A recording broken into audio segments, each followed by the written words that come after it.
You win the lottery. How much is enough for you to be able to live your most ideal life? Think about that question. How much is enough? That's the question that a team of researchers from the United Kingdom asked subjects from 33 countries around the world 3 years ago. What would it have to be to have your ideal life? And given the expectation that human wants are unlimited, they were actually surprised that the majority of people in the majority of countries around the world said 10 million was the number. Only 10 million was the number at which I could live my ideal life if I won $10 million. There were 3 countries that were outliers on the low side, where the majority of their people said, only $1 million, I could do it. Live my ideal life. There was one country in particular that was an outlier on the high side, where 10 million wasn't close to enough. Any guesses as to what country that was? Here in the great United States of America, more than half of the respondents said they could live their most ideal life only if they had 100 million. And actually 31%, which is a very big number, 31% of respondents said, no, 100 billion is the number below which I could not live my ideal life. So the question for us is, how much is enough? And what about for you particularly? How much is enough for you? The sages who wrote the book of Proverbs were interested in that question. Would you turn with me to the book of Proverbs, page 554, if you're using one of the Bibles in the chair backs. We're going to be flipping all around the book, so you may want to just kind of jot down references so you can chase down some of these later on, because we're going to be moving around among the various Proverbs in this book about wealth and poverty.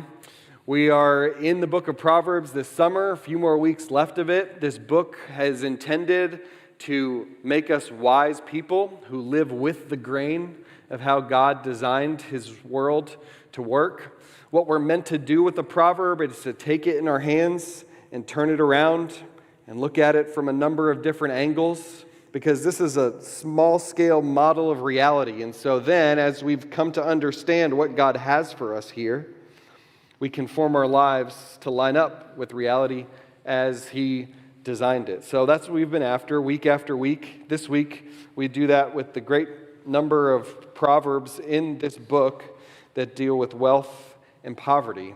How do we think about answers to the questions like, how much is enough? Or questions like, how do I get enough? How do I get wealth? That's where we're going to go today. The series of proverbs that we look at are going to answer 3 questions: how to get wealth, how wealth solves problems, and why problems remain, even when we have wealth. So how to get wealth, how wealth solves problems, and why problems remain. Those 3 questions will build to our big idea at the end. So first, how to get wealth, or if we were going to title it a different way, we might say, why you're not rich, according to the Proverbs. When you and I get on a train or a bus next to a group of people who seem to be poor, most of us, even as hard as we try not to, before we've even consciously had a awareness of a line of thought, have started to make assumptions about those people. Now, we might make different assumptions based on who we are. Different people make different assumptions. A Christian from a certain background might make the assumption that this person or these people are poor because of the life choices that they've made, right? Because of their laziness, or because of their substance use, or whatever it is. A different Christian, a different person from a different background, might make a different assumption about the same person or group of people. The assumption on this side might be something like, this person or people, they must be poor because of their life circumstances, because of what has happened to them, because of injustice that was done to them, or because of what they were victims of. Right? Who's right? What causes poverty according to Scripture? Which of those explanations has the Bible and the Proverbs on their side? Let's take a look at what it says. The Proverbs don't treat this question as if it's a one-size-fits-all. There's at least 6 different reasons given in the Proverbs for why someone might not have enough money. Let's move through them. First is laziness. Comes up many times in the Proverbs. One of those is Proverbs 6, verses 9 through 11. Here's what it says. How long will you stay in bed, you slacker? When will you get up from your sleep? A little slumber, a little folding of the arms to rest, and your poverty will come like a robber, your need like a bandit.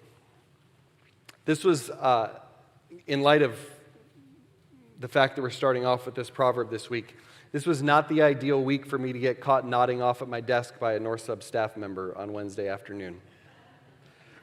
I was sick at the time, didn't realize it, but here's how it played out. I was working on my sermon, and I hear, "Tim, are you okay?" And I look up, the first thing I see is my computer screen, and the first words that come across my eyes are, "When will you get up from your sleep?"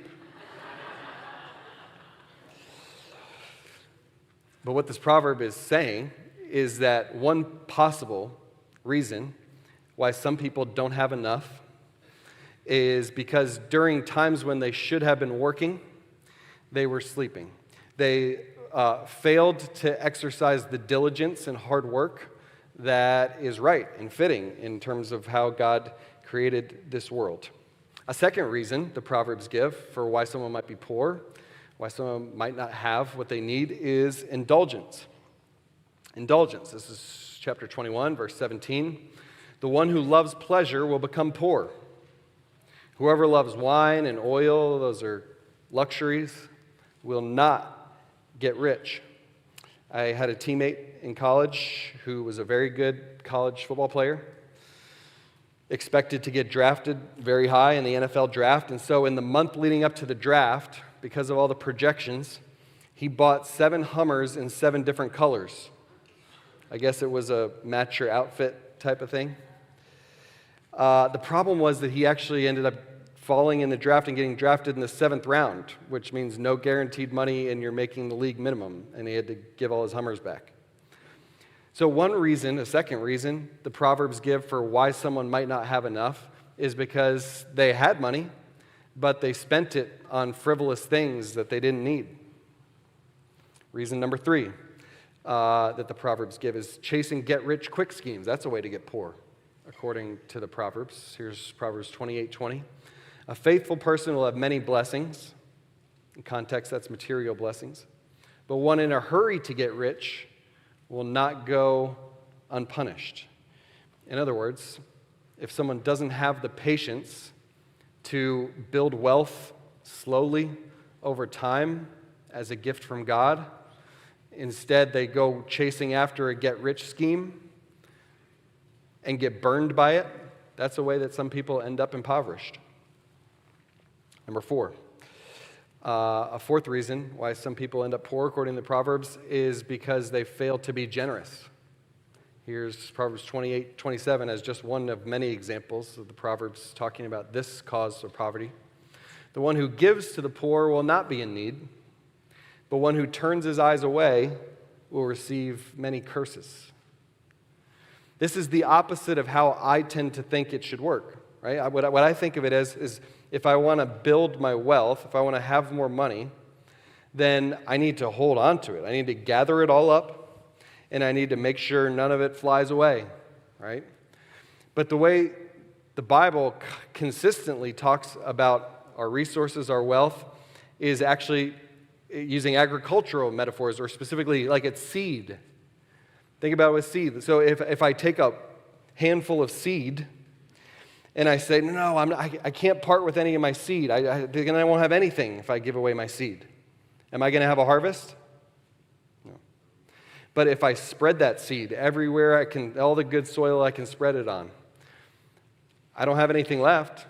But when harvest time comes, now I'm going to have an abundant harvest. Right? That's the way the Scriptures talk about our money consistently, and this proverb is one of those places. If I distribute what I've got then and trust myself to God, He's going to make sure that I'm not in need in general, all other things being equal. But if I hoard it up and can't part with any of it, then I'm not going to reap that harvest when harvest time comes. So I told you we had 6 causes here we're looking at, but let's just pause after these first 4. A way we might summarize these first 4, looking at them all together, is in all 4 of these cases, the commonality is that God allows poverty sometimes as a consequence for not living with the grain of the way He designed the world to work with regard to our resources. But that's not a full explanation, though, of why people end up poor, according to the Proverbs. There are a couple other reasons. One would be oppression. I'm thinking of Proverbs like Proverbs 13:23. It says, "The uncultivated field of the poor yields abundant food, but without justice it is swept away." Translation: even not all poverty is because of irresponsibility, right?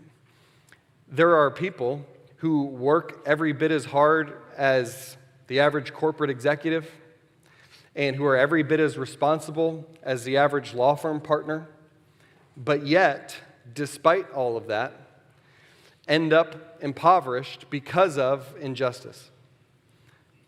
Because when a scammer hit them up and stole from them, and now they don't have anything. Because of predatory loans that have them enslaved to debt indefinitely. Because of insurance declining to cover the pre-existing condition and their money gets wiped out by medical issues. Injustice coming along and wiping away what should have been or could have been theirs. Do you see now, in light of this 5th one, how the Proverbs resist being co-opted by either of the dominant narratives about poverty in our own day? A more conservative, so to speak, perspective in our own day would be that people are poor because of personal irresponsibility. A more progressive approach to poverty today, explanation for poverty today, would be that people are poor because of injustice. The Proverbs recognize it's more complicated than that. It's not just one or the other. It's not just one size fits all. There are different reasons why different people become poor, and in all situations, rich, poor, everything in between, nobody's situation escapes the hand of God. Finally, rich and poor have this in common, Proverbs 22:2. The Lord makes them all. You think about Job's story in the Bible. He ends up completely wiped out, impoverished. Was that because of his personal irresponsibility? Not at all. It's also not a perfect explanation to say it was injustice that did it. It's just that for a period of Job's life, it was the Lord's will for him to go through a season of profound poverty. And so that's why Job ended up poor during that season. There's that 6th explanation. Sometimes it's just God's plan for somebody to not have much during a particular season. So, given the complexity of all the different reasons for poverty, different reasons why someone might not be wealthy, we do well to look back at those 6 together and ask this question: hey, if I don't have what I feel is enough, why don't I? Or if I was hoping to be more wealthy at this point in my life, why am I not more wealthy? We often tend to jump to the last 2, and it could very well be those last 2 exclusively in your life. But it's worth asking ourselves a hard question and looking in the mirror, according to these Proverbs, based on these first 4, like the question, am I diligent? Am I putting the work in that God has called me to put in? Proverbs 21:5, the plans of the diligent certainly lead to profit, but anyone who is reckless certainly becomes poor. If I'm able-bodied and choosing not to work, I do need to get off the couch and get a job and work it diligently, according to the Proverbs. And the New Testament is going to take it a step further and say that that person who refuses to do that shouldn't eat. shouldn't be provided for by the community. Everybody who's able-bodied should work to contribute to the flourishing of the community. Second question, am I spending money on what I need? That's the diagnostic that comes out of Proverbs 21:17 that we looked at. The one who loves pleasure will become poor. Am I spending on frivolous things? Third, am I content to see my wealth grow slowly over time? That's the way the Proverbs talks about it. 13:11, wealth obtained by fraud will dwindle because I tried to get it right now and cut some corners. But whoever earns it through labor, literally it's hand over hand, will multiply it. One pastor said it this way, the Proverbs don't talk about pursuing wealth by windfall, but by handfuls. Not by windfall, but by handfuls. Right? That's the way, and the reason that God generally has oriented the world such that we're supposed to want our wealth to grow slowly over time is because as our wealth is growing slowly over time, our character is growing as well. He's growing and shaping our hearts to become the sorts of people who can handle having some wealth and handling it responsibly. If I just go chasing all of it all at once, my character hasn't grown as such, and even if I do get it, I'm unlikely to be a person who uses that in a way that is honoring to the Lord. Finally, am I generous? 11:24 says, one person gives freely, yet gains more. They've distributed that seed. Another withholds what is right, only to become poor. According to Jesus in Matthew 23, tithing or giving 10%, your first and best 10%, is only the baseline. That's not being generous, that's just the starting point. And then generosity goes from there. And so if I'm asking the question, God, why haven't you given me more? Why am I living so tight right now and so month to month? And why am I so stressed about having to pay my bills? Why haven't you just blessed me with more, God? But you're not living in line with how he has called us to live in terms of generosity. Maybe it's not confusing why you haven't been given more by God. Do what he's called you to do with what he's given you, and he may entrust you with more.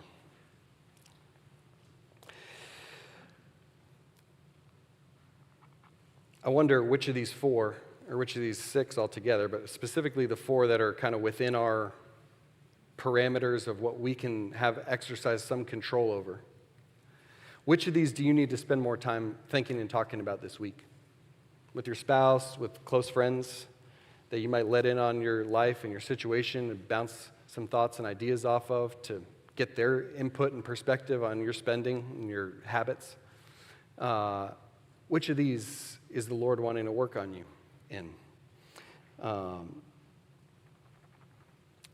Part of the answer to why we don't have more may be that we're not living in line with how God has called us to live with regards to our wealth. Now, this is our longest point, this first point. And this whole time, I'm sure there's somebody who's been thinking, wait, Pastor, you are speaking as though it's obvious that we should all be wanting more wealth. As Christians, are we even really supposed to want to get rich? And that's our second question. How wealth solves problems, or why you want to be rich. That's where we go next. So many of us, at least who have been Christians for a while,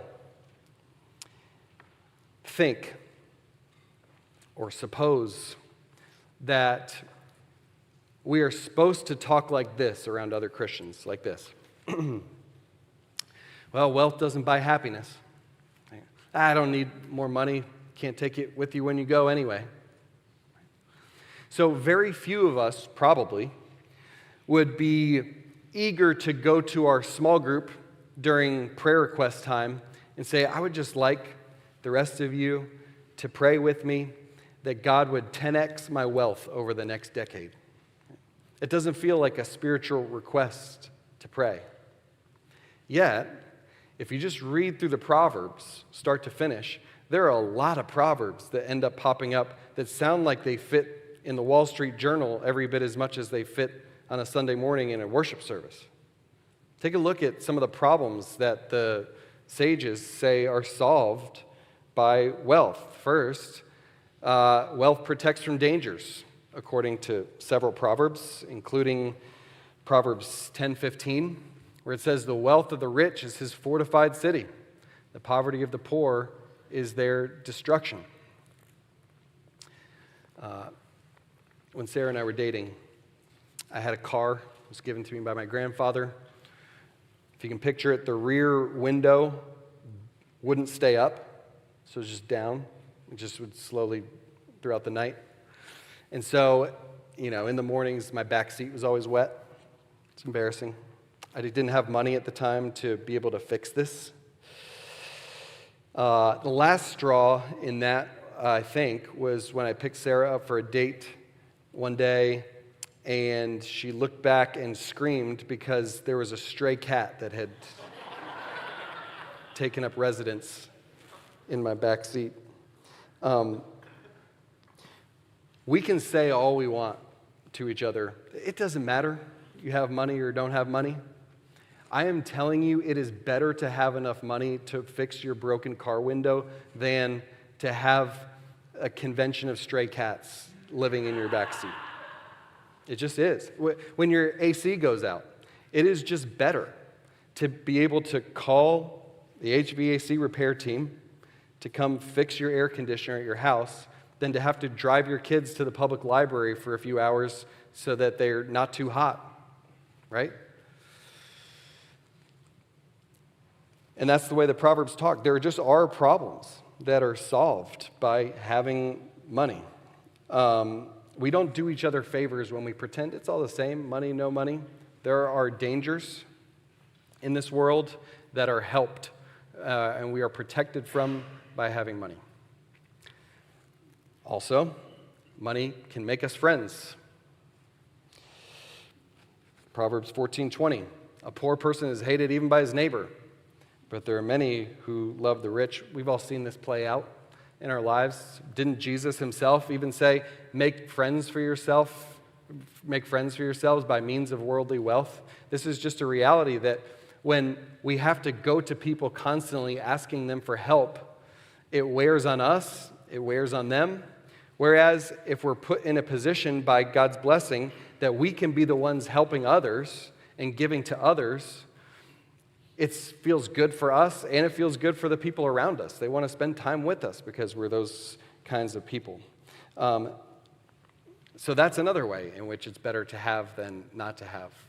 In all, the Proverbs talk about the Lord giving wealth as a blessing, as a gift to his loved ones, particularly his loved ones who are wise. A couple examples of that. Proverbs 10:22, the Lord's blessing enriches. It makes wealthy. And he adds no painful effort to it. Proverbs 14:24, the crown of the wise is their wealth, but the foolishness of fools doesn't produce wealth, it just produces foolishness. Our God loves to give the blessing of wealth to his people, according to these Proverbs. It's something he really enjoys doing, and not he loves to give us wealth as a reward for our back-breaking 100-hour work weeks. What's it say? His Lord's blessing and riches, he adds no painful effort to it. He is just scanning, it seems, looking to give this gift to those he delights in. He just enjoys doing it, not begrudgingly, but because he loves to see us thrive. Do you believe that? Do you believe the God that made Abraham wealthy, and the God who made Job wealthy and then made Job wealthy again? That the God who made King David wealthy and King Solomon even wealthier than that? Do you believe that God still delights to give resources to his people, to bless them in that way? Do you believe that he is eager to give you whatever he can give you that's not going to harm you? That's the sort of God he is. Now, surely, because of our human nature, some of us want to start reverse engineering some of these proverbs that we've seen. And what I mean by that is, okay, so I know person A is wealthy, so reverse engineer it. They must be doing good things that God then wants to reward. They must be living wisely, and that's why God has rewarded them with wealth. Or, this person I know doesn't have much, therefore, they must have been living unwisely along the way, or else they would be wealthier at this point. No. Okay? Week after week, we've been saying the same thing. We can't say it enough, right? We said it with parenting. We said just because the Proverbs talk as though, in general, all things being equal, Parents who raise their kids in the Lord will tend to see their kids grow up to stay with the Lord. Doesn't mean there aren't exceptions to that. With our words, we've said just because in general, if you use your words wisely, you'll diffuse conflict around you, doesn't mean that there aren't times that people will hate you anyway, even though you've used kind, winsome words. Right? There are exceptions in all of these. The Proverbs don't make promises. We keep saying the Proverbs don't come with footnotes. You can't reverse engineer them to try to get this outcome by doing this. All we're saying is, let's look at how God made the world to work, generally speaking, and then it's wise to live in conformity with that. And what we've seen in these Proverbs so far is that how God designed his world to work, generally speaking, is that he delights to enrich his loved ones who live wisely with wealth, with material means. Now, if money solved all our problems, the book of Proverbs would be a very different book than what we actually find here. And that's where we go last, is that money doesn't solve all our problems. Problems remain, even when we've got wealth. And as such, wealth itself is not the answer. Remember what we've been saying week after week. The Proverbs give us practical training, practical wisdom. They give us ethical wisdom in terms of what's right and wrong, but also they give us theological wisdom, all three. And according to the Proverbs, it's not wisdom unless you've got all three. And so, from the very first verses of this book, the sages who wrote the Proverbs have been saying, it's not wisdom if it doesn't start with the perspective or the prayer, God, you're God and I'm not, and I recognize that. In every area of life, God, you're God in this area of life and I'm not. And it's no different with regards to our wealth, with regards to poverty. The things that the sages say about our money starts with, ends with, is centered around who God is and how he relates to resources. A perfect example of that is in chapter 18, verses 10 and 11. Look at what we've got here in verse 11. The wealth of the rich is his fortified city. We have seen that before already today, right? Back in chapter 10. So 8 chapters later, we've got the exact same start to this proverb. The wealth of the rich is fortified city. We have been trained now to know what's coming next. Okay, the wealth of the rich is his fortified city. The poverty of the poor is his destruction. So it's good to be rich, solves problems. Bad to be poor, creates problems, right? But what do we get instead? The wealth of the rich is his fortified city. In his imagination, it is like a high wall of protection. The author flipped it on us, right? While we were expecting it to be a strong tower of support, while we were expecting riches to be this impenetrable fortress, according to the worldview of the Proverbs, instead, it's only in his imagination that it's all that high of a wall. The wall might be a lot lower than he thinks.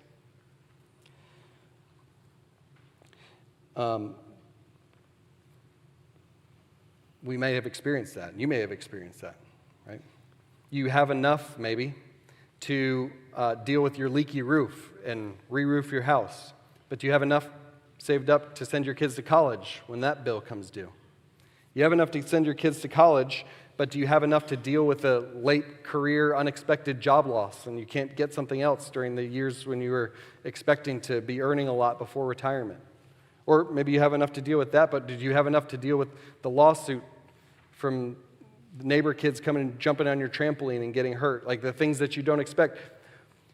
Is the tower that's created by your wealth really as high as you think it is? Does it really protect you in the way that you're assuming it will? We've seen in recent days some of the wealthiest people in the whole world and some of the universities with the largest endowments in the world have to grovel before politicians because they've realized, wait, if policies go a different way, or if tariffs hit a certain way, or if this happens a certain way, we are in big trouble. Despite all the massive resources that we have, it was only in our imagination that our resources were like a high wall. We need help. So, if wealth can solve all these problems, but not all of them, if there's problems that can't be solved by wealth, if it's not really all that high of a wall at all, where do we turn? And that's what we get in the previous verse. What's the actual strong tower? The name of the Lord is a strong tower. The righteous run to it, to the name of the Lord, and are protected. And so, Christian, why are you running to your wealth to protect you when the Lord is a far superior protector? And I guess to the person as well who hasn't yet put your faith in Christ, why are you imagining that you can use your resources to protect yourself from Jesus invading your life? If you look through the Gospels, we could tell you story after story. Matthew, Joseph of Arimathea, Zacchaeus, people who had means and who built their life around their means.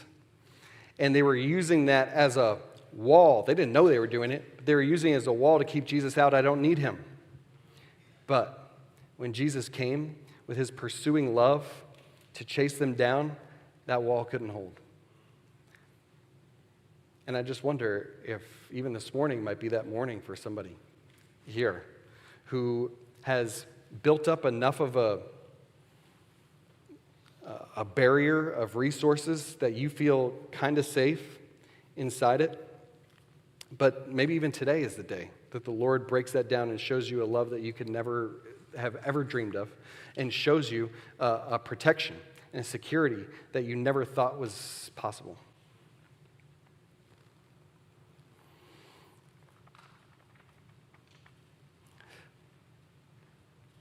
There's a better approach, according to the Proverbs, than building our security on wealth, and it's this. This will be our last proverb we look at today. Save like the key one for last. This is what our big idea is going to be built on. This is the only prayer in the whole book of Proverbs about anything. Here's the prayer. Give me, God, give me neither poverty nor wealth. Feed me with the food I need. Otherwise, I might have too much and deny you, saying, who's the Lord? Or I might have nothing and steal, profaning the name of my God. Give me neither poverty nor wealth. Feed me with the food I need. There's a spiritual temptation acknowledged here. In poverty, when we don't have enough, we're tempted to steal, to cut corners, to try to, fudge on our taxes, to try to find a way around it. And by doing so, we profane God's name. We make him look like look to watch the outside watching world like he can't protect his people. There's also an acknowledgement here of a spiritual danger on the other side as well. And that's a danger that we would have enough that we'd say, wait, why would I need... I know there's a reason that you probably think I need the Lord, but why would I need the Lord? And this is the question, who is the Lord? Exact same words that the Pharaoh of Egypt asked during the Exodus. Who's the Lord? Without realizing it, it's probably the question that 90% of our neighbors have about God. Based on how I'm able to solve most of the problems in my life with the resources that I have amassed for myself, why exactly would I need a God again? And you and I are in danger in both these directions. But many of us are in danger because of the place we live here on the North Shore of Chicago, because many of us have what we need, that we could end up amassing to the point where we just get dulled in our hearts and start thinking I don't actually feel like I need God for very much today to get through my day. That's a danger, according to this passage. And that's why the author here says, God, make me middle class, to use modern day terms. Don't give me poverty or wealth. Feed me with the food that I need. In short, the Proverbs aren't calling us to take a vow of poverty. Poverty is acknowledged, as you saw, throughout the Proverbs as problematic. It's not God's best for this world. It's not a desirable state of affairs. At the same time, the Proverbs recognize that there are dangers and that we need to be aware of dangers on the other side, that when we have enough, that we have wealth, we forget about God. So our big idea today is this: ask God to give you enough. Ask God to give you enough. Let's filter that back through the questions we asked earlier. So if I'm asking God to give me enough, then the question of why I'm not rich or why don't I have more wealth, yes, I might think of the strategies that we talked about back in this first section. Yeah, I want to make sure I'm being diligent. I want to make sure I'm not spending on frivolous things. I want to make sure I'm being generous the way God has called me to be generous. Those could be reasons why I'm not wealthy. But in all, in light of the whole, in light of all this that we've seen in the Proverbs, what we really have been pointed to in the Proverbs is that I can't pursue those things for the sake of wealth. I pursue those things. I live with regard to money in the way God has called me to live with regards to money for God's sake, not for wealth's sake. And then the God that I'm putting my trust in, He's the one who's going to give me what I need. Enough, according to His definition. Why do I want to be rich? Why would I want to have wealth? Well, if I don't have enough, then I'm going to have to be hitting up others for help all the time. I want to instead be in a life situation where I can be the one blessing others who are in need, the way that they blessed me during times when I needed it. And if I'm asking a question, well, why isn't wealth the answer? That has to do with enough as well, because our God is enough. He's the only one who's enough, and He's the only giver of enough. So if I come to Him, He's the one who's going to supply what I need. If I bypass Him and just go to wealth for my security, the whole tower is going to come crumbling down. It's bound to. Ask God to give you enough. I don't know what enough is for you. The world apparently thinks it's 10 million. Americans probably apparently think it's 100 million. As we ask ourselves that question, we should at least factor in how this passage, chapter 30, verses 8 and 9, defined enough, which was, give me the food I need for today.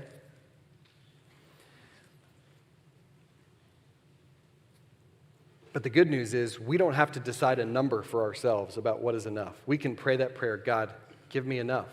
Give me enough as you define enough for me. And I'll just trust myself and put myself in your hands. As I live diligently, as I live in line with how you've called me to live with regards to wealth. As we turn our attention here in the coming moments, right here to the communion table,